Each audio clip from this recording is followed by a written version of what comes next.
Let's start Samsung's speech about accessibility. My name is David Lopez, member of the Samsung Spain Training Services, and I'm here to teach you about the commitment has done on the last terminal Galaxy S6 with regards to accessibility.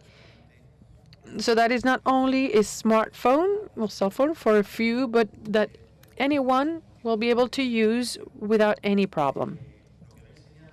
What I'm going to teach you in general terms is being taken to the real world in a series of workshops that we're starting today in collaboration with ONCE, in which any user will have to come to us and we will make real demos of usability, of accessibility that I'm going to now explain. In order not to take too much time, I'm not going to take a long PowerPoint because we're a few of us and we're going to make it in a more dynamic way.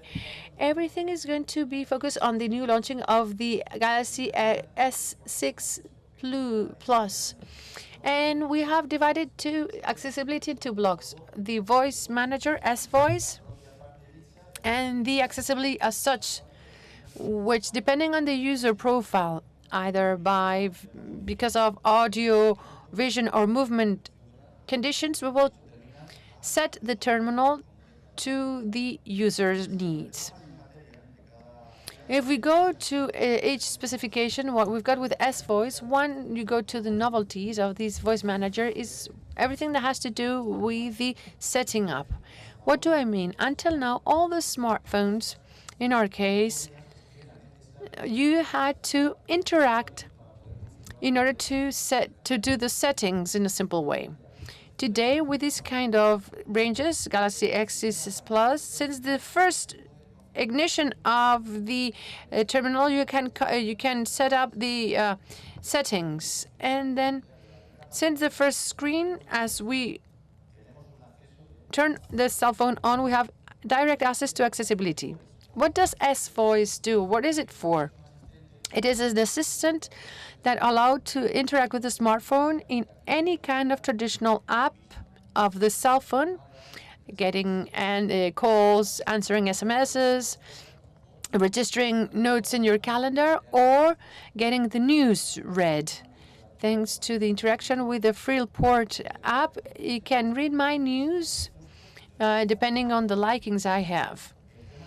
Well, managing S-Voice is quite simple. You can make it work with just a word or with a small sentence that we will set. And then the use is with commandos, writing SMSs, setting alarms, setting dates in the calendar, reminding dates, changing dates. And as you see on the screen, the S-Voice adjustment is a small icon. Doesn't influence the rest of the screens. If I start speaking, it is going to recognize my voice and execute the action I may say. If we're going to use S-Voice with third-party applications, let's say the typical messaging app, which is WhatsApp, it is going to be able to open it, but we won't be able to interact. Because as it's not a native app of Samsung, we cannot today execute certain kinds of actions. But internal apps, as I was saying, such as email, there is no inconvenience. This interpreter would like to ask the audience if anyone is listening. Something which is very important for S-Voice is the tasks. To be independent when managing or handling the smartphone. Any kind of common task of our daily life, the shopping list, or just a note, or sending an email, or setting dates in the calendar, or setting alarms, is this can be done with the S-Voice. There's a small tutorial included with the typical sentences, if we can say it. So this is not difficult at all, and any common task of getting to know the time, I want to call someone or send an SMS, it's going to guide us with those voice commands included. But not everything is S-Voice. Very often, the problem of the smartphones is that there are so many functions that they're too complicated for the users. So one of the modes preset, depending on the user, is the simple mode. That is, we're going to reduce a lot the different screens, multiple screens, and amount of icons, and we're going to have much more simple screens with bigger icons, with shiny colors, with bigger fonts, and that is going to allow us to configure or set apps that we use the most. So the simple mode has been one of the major ideas to manage the telephone in the Android environment for regular people and for people who've got difficulties. So that's S-Voice. It's very simple to use. Anyways, at the end of the intervention, I'm going to give you some dates that we have confirmed about these workshops that are open through ONCE, and at any time you can just register, go to those workshops and see what is it that you can really do. How can we work with this kind of smartphones? If we talk pure accessibility, we'll go to the settings and playing with our smartphone. Accessibility has been divided into 3 blocks: vision, audio, and skills. There are many, many options. If we go one by one, we would be too long here. But I'm going to explain some of the major features we have included that can be really appreciated by the users. In the vision side, we can have quick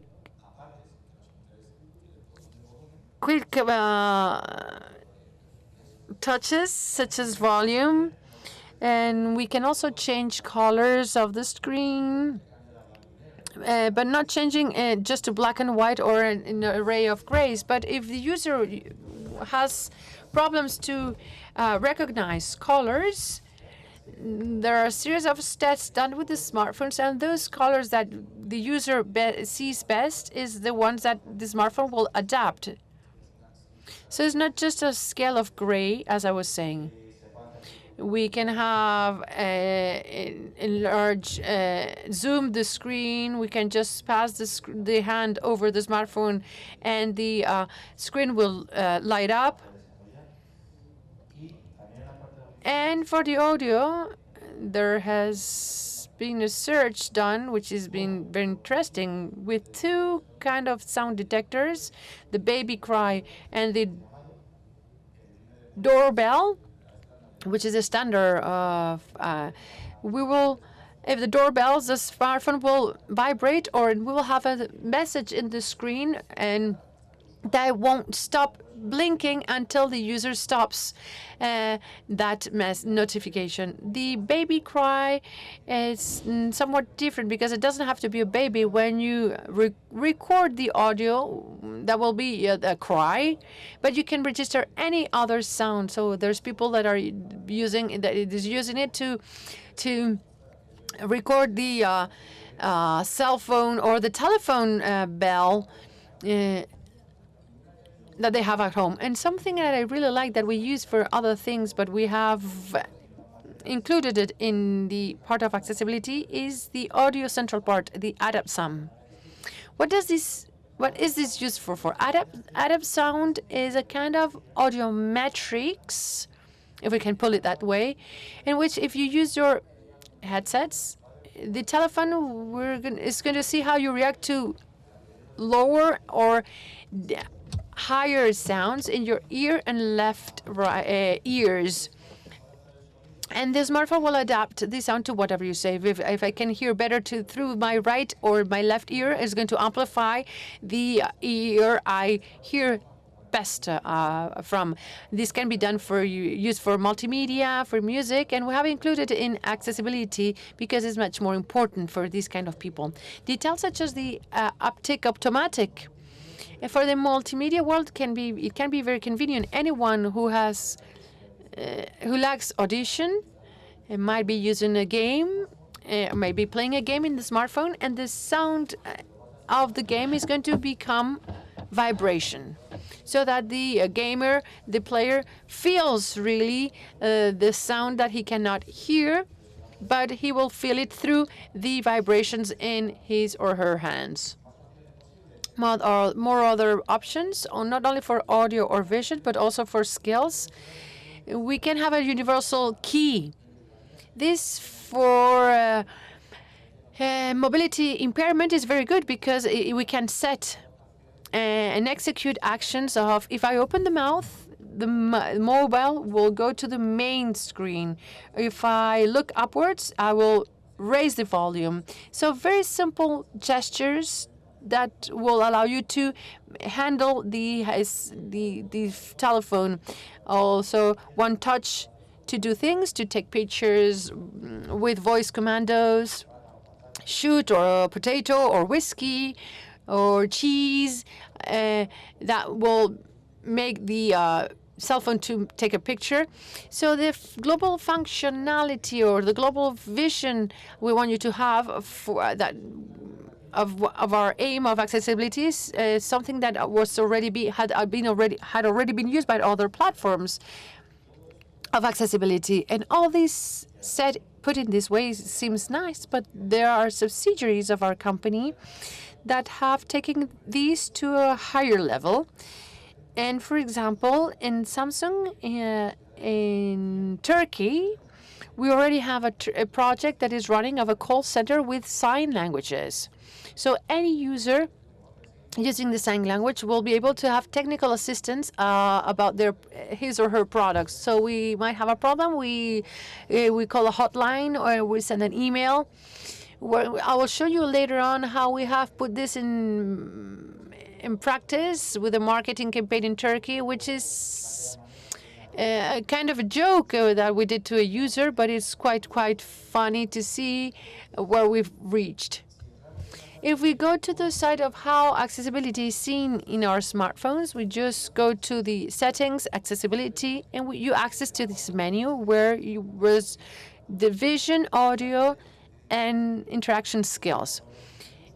Through the menus, you will be able to see the doorbell, the baby's cry. You will see adapt sound, that audiometry that the telephone can do to execute universal keys, and voice assistant to answer, to respond to notifications via vibrations. Of course, zooms and loops is also included, so that depending on the area I signal in with my hand in the screen, that content will zoom up, and that can be done for a format, a document, a PDF, or the navigator, and for the color adjustment, also for people with that suffer from daltonism or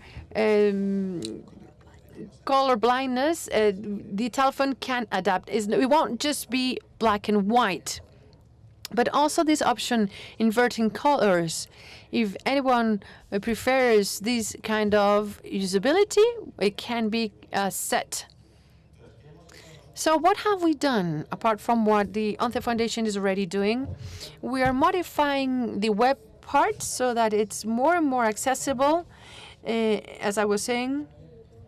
And we're also preparing solutions, not only the website, but hardware, but also software, to be more open in the market to accessibility so that any user may use our devices without any problem. So I wanted to show you this project that has been set up in Turkey. That's where it started. We threat to expand it. So this is what we did. We prepared a joke with a guy and his sister. He's called Muharrem. I think that's how we say it. And everything was prepared. It seems to be with hidden cameras. We prepared a lot of people that had basic notions of sign languages. And once this was done, it seems that on December 28th, we did this joke. So Muharrem leaves his house, goes out to the street with his sister, and then a neighbor at the beginning starts talking to him in the sign language, and that surprises him. he just goes and buys a bread, and they talk to him in the sign language.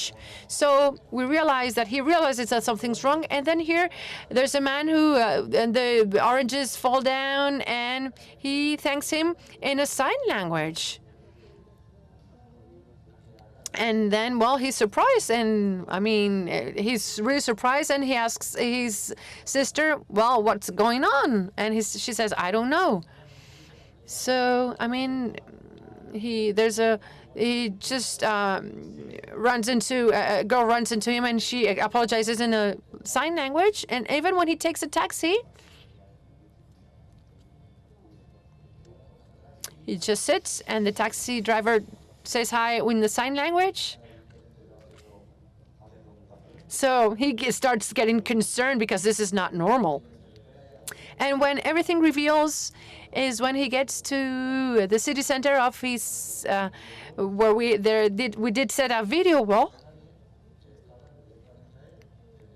with someone talking to him directly, and it's a Samsung talking to him in sign language, in Turkish sign language.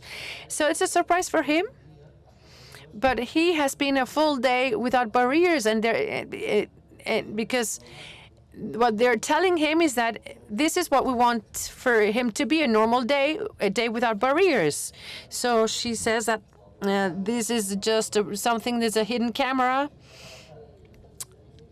And because Maureen started working at the Samsung call center in Turkey, and at least that's where they got aware about his problems, and that's why we did this project, because they know that all disabled people in Turkey know that we'll be able to talk to someone who talks like them, and all this for you and the users to be able to see it. And we have created a series of workshops in collaboration with ONCE. There are many, many dates. We started today in Vitoria, in the Basque Country, but the training department of Samsung Spain and Vodafone Spain together have created those practical workshops with real terminals, and the users will be able to test, ask, feel, the look and feel and use of these kind of options. And then we've got more dates. We will continue in November.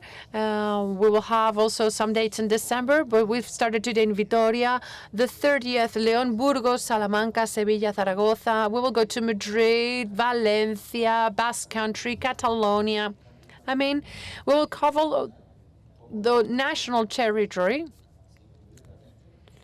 in order to rather tell you, for you, the users, to see and play with it, so that you see if there are problems that we can solve them. Because we don't want it to be just a commercial tool, but really to provide something which is much more useful for your lives and for our lives. I cannot tell you much more. I've been very quick to not to bore you too much, because it's been a long day of conferences, but simply that I would even ask you for your help, and for you to know that you can count on us, because we're really serious on this. And if we don't get to you, if we don't teach you, and the users are the ones who will see how this works, no matter if we tell you which are the needs we think you need, it won't be useful. So I invite you to come to these workshops, test them, live them, criticize if necessary. We're open to criticism. We're not perfect, of course. But if with this field work and with these improvements that you can contribute as users, we can design in the engineering a better device to create a world without barriers, even better so. So questions that you might have from this huge world of accessibility in Samsung, or improvements that you think we might do? Dispara. A ver. Shoot. Que sea buena, ¿eh? Bueno, esperemos que sea. Ask a good question. Well, I hope it will be good. Well, first, congratulations for all the work that you did in Samsung. I already heard you in your HQ, and And I consider that that you have very qualified professionals working with you. And I'm a Samsung user, and I must say that Samsung uses Android like any other brand, and better than any other brand. And I wanted to say that Android doesn't really integrate the voice system with third-party applications. So what is missing in order for that to happen? Is it Android's responsibility, Android/Google? Is it the fault of device manufacturers? Is it a complicated question? Well, it's not really that complicated. Even though Google always has had a handicap, which is open systems.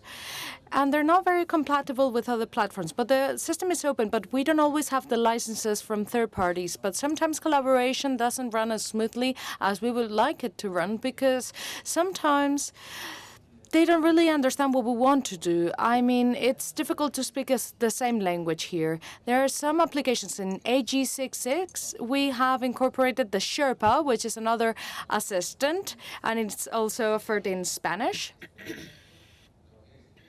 And it really handles everything from the smartphone outwards. That is to say, it integrates other applications, other uses. It's bipolar, so to speak. So it can manage the internal environment of the smartphone, but you can use Sherpa when you need to connect outwards, so to speak. And in that way, everything's more open up. If you have messaging applications and social network applications, that should, in a way, help us get to that level so that everything becomes more accessible, of course. But I consider that we are just starting here. We are in a very early stage, and the world of accessibility is growing, and I think software manufacturers and device manufacturers will come to realize soon enough that this is a growing trend. There is a demand, and we need to meet that demand. If we could make everything compatible. But even if everything speaks, apparently, the Android language, there are some intermediate hurdles that, in a way,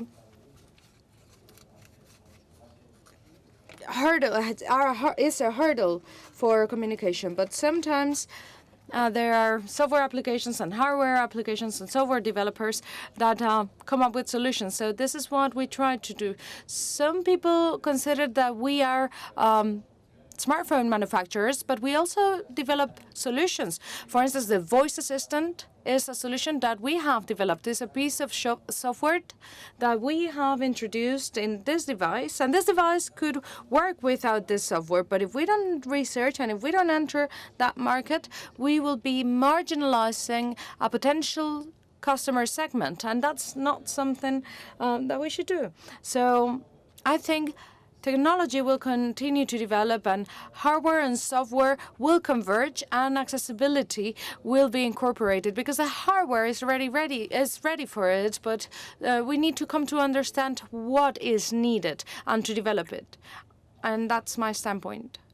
Any other questions?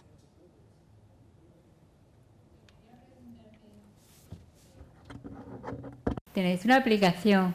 I wanted to ask you about this application that detects a baby crying or the doorbell ringing, and it provides a visual representation. In order for that to work, the cell phone needs to be in a silent environment. So my question is, would this work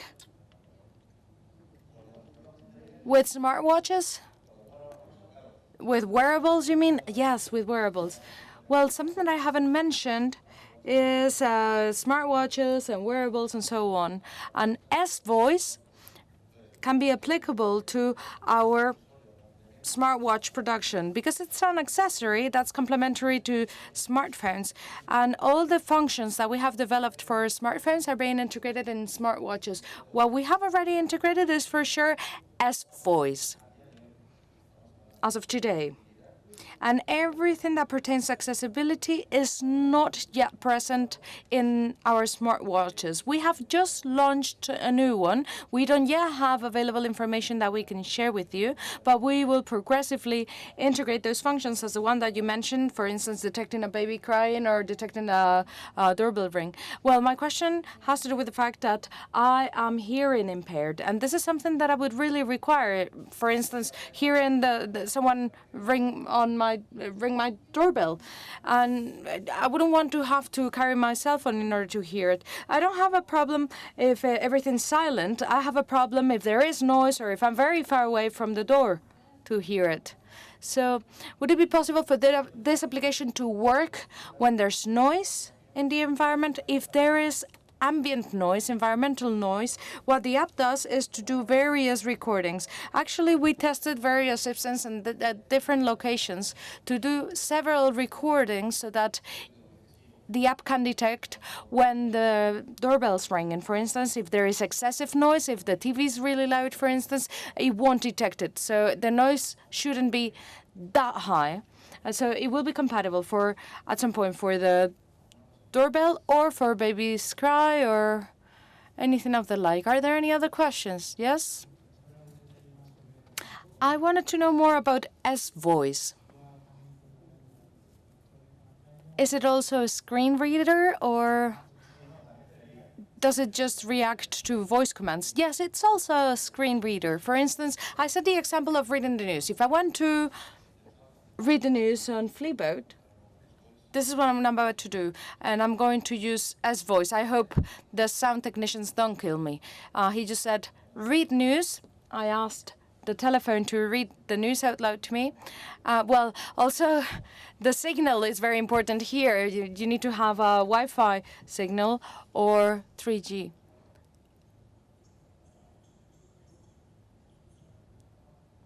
The telephone is reading headlines on Flipboard.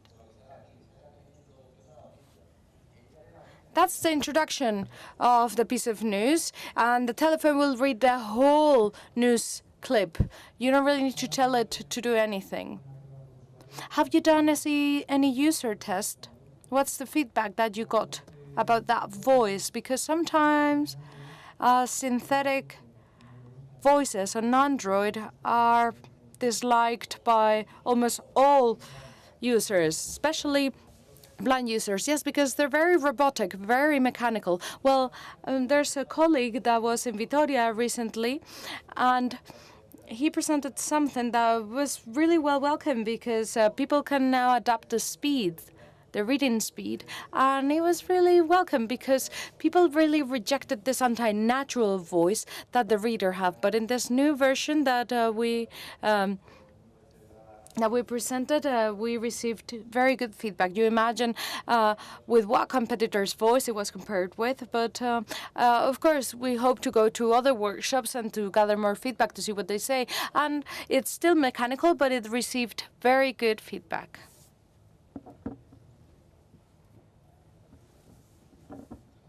One more question. You talked about coverage and getting a signal.